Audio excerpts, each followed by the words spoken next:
un homme a lancé une bouteille d'eau vers l'arrière de son magasin, et à sa grande surprise, elle a traversé la porte pour être envoyée, 2000 ans en arrière, dans l'Antiquité. Il découvre alors que son supermarché est relié à l'époque ancienne. Non seulement il peut y faire passer des marchandises, mais même l'impératrice peut être transportée jusqu'à lui. L'homme commence à faire des affaires avec elle en échangeant ses lingots d'or contre les articles de son entrepôt, qu'il vend intégralement à la souveraine. Étrangement, ce passage magique ne peut être emprunté que par la femme. Peu après, l'impératrice distribue les vivres à ses soldats et à son peuple affamé. Pendant ce temps, l'homme, épuisé, s'assoit par terre. Voyant cela, l'impératrice lui tend gentiment un mouchoir. Mais la scène est aussitôt aperçue par la petite amie de l'homme. Jalouse, elle exige des explications. L'homme s'empresse de dire que l'impératrice n'est qu'une cliente. Pourtant, la petite amie lui pose un ultimatum, s'il veut l'épouser, il devra posséder un appartement, une voiture de luxe et verser une dot de 1 million d'euros. L'homme accepte, mais demande du temps. Sa petite amie, méprisante, lui répond qu'il n'en est pas digne, rappelant que son usine croule déjà sous des dettes de plusieurs millions. Elle exige en plus une compensation de 500 000 euros pour les 3 années qu'elle a gâchées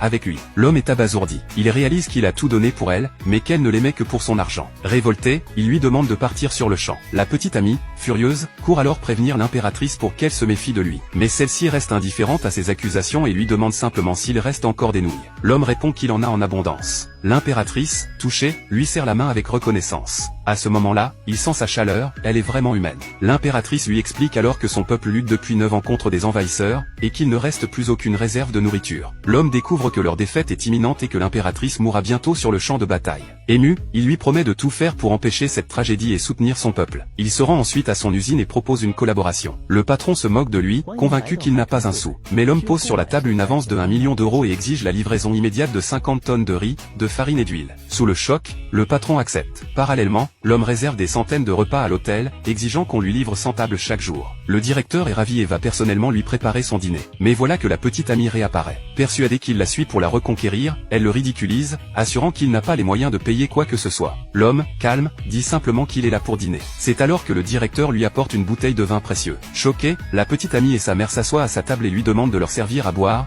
proposant même de lui laisser du temps pour rassembler l'argent. L'homme se moque d'elle, les traite de rêveuses, et demande au directeur de leur apporter l'addition. Celui-ci annonce un total de 100 000 euros, laissant les deux femmes sidérées. De retour à l'usine, l'homme cherche un moyen d'économiser ses forces pour transporter les vivres. Par hasard, il lance un paquet, qui traverse le portail temporel. Il réalise alors que les marchandises peuvent aussi être envoyées par ce biais. Les soldats de l'impératrice découvrent à leur tour ce miracle, et bientôt, d'innombrables provisions apparaissent. Devant l'émotion de ses troupes, l'impératrice ordonne une distribution générale. Un soldat, ému, préfère ramener sa part à sa famille plutôt que de la consommer. Touchée, l'impératrice ordonne que chacun reçoive une ration supplémentaire pour ses proches, affirmant que plus jamais ils ne manqueront de nourriture. La joie gagne tout le camp. La neige commence à tomber. L'impératrice se rend à l'usine pour remercier l'homme, lui offre des bijoux et lui demande d'acheter des